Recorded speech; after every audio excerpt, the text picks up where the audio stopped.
Welcome to VDG Sports. I am your host, Vince Douglas Gregory.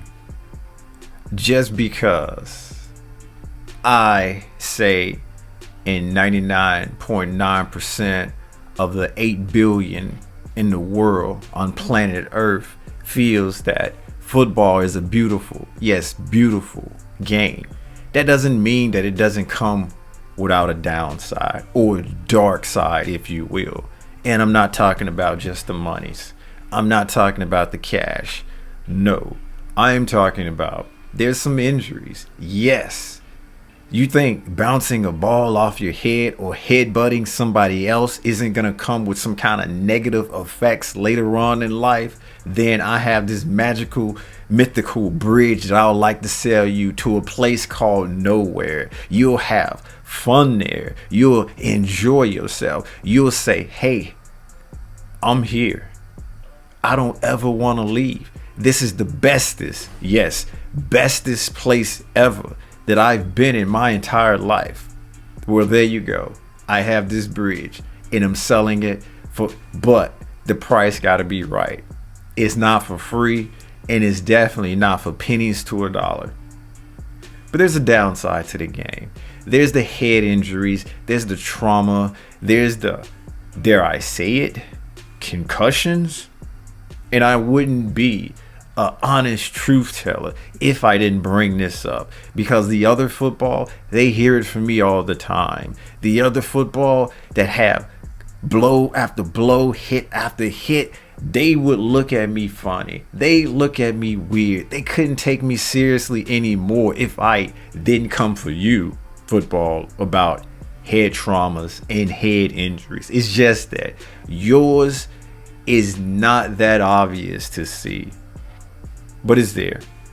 It goes down. There are new rules in place, or there are rules in place where heads collide, heads come together, or there's a thought of that process happening and taking place.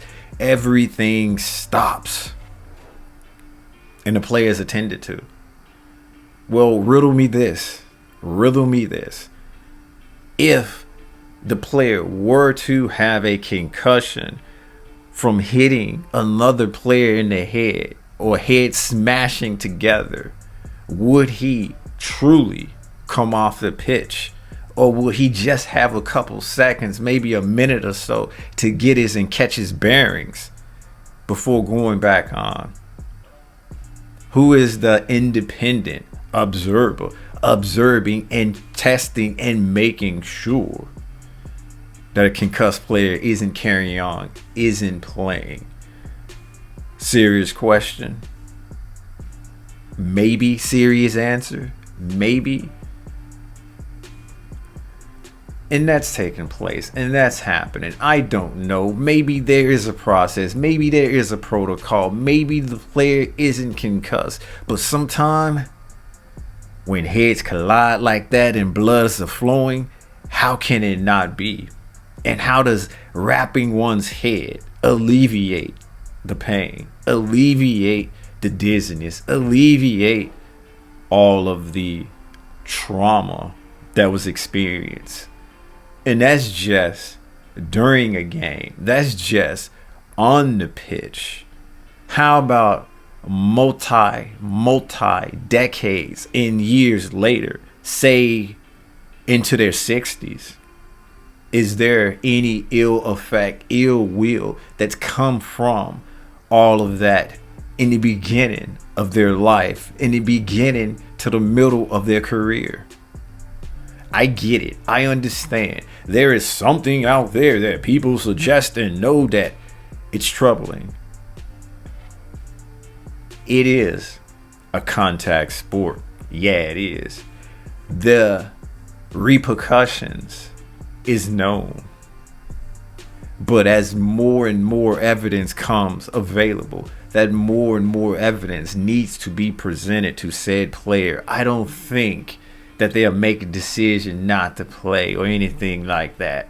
That's not where I'm going. Where I'm going is seriously determining when is someone still fit to play, fit to carry on when something traumatic happens to them on the pitch that's not as obvious as a broken leg, a torn cartilage in a knee, shoulder, or somewhere else that prevents you from running around, that prevents you from defending, that prevents you from being a footballer. It's hard to get inside the mind. It's hard to get inside the psyche. It's hard to psychoanalyze in general. It really is. Trust me. I'm trying to find a science behind it so I can just know things before knowing things. Something like telekinesis, but a little bit more real life, a little bit more trapped in reality. Kind of like having how can I put this? A portal where I can just beam myself or transfer myself from place to place without having to drive a vehicle or be within a vehicle. And that's next level. That's next level. And that's one of the dark sides with football.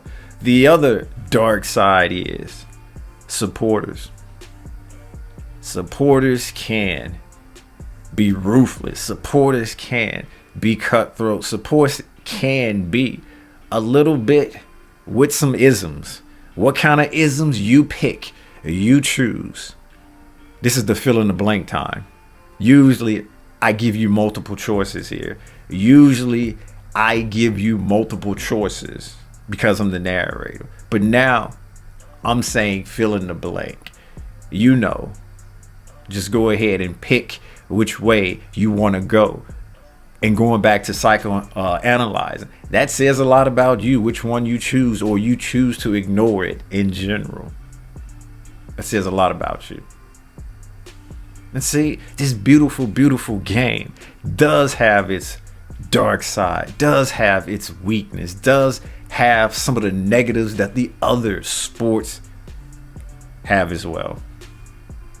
Now that I continue maintaining being this truth teller, now that I'm still telling the truth in the face of adversity, in the face of danger, in the face of being caught out or found out, as in being a hater to just one sport and not being fair,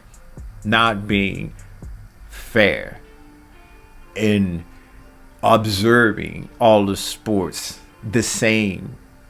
Well, you can't say that anymore, can you? You can't say that anymore. What's next? I don't know sport. I don't know ball. Good luck with that one. Good luck with that one.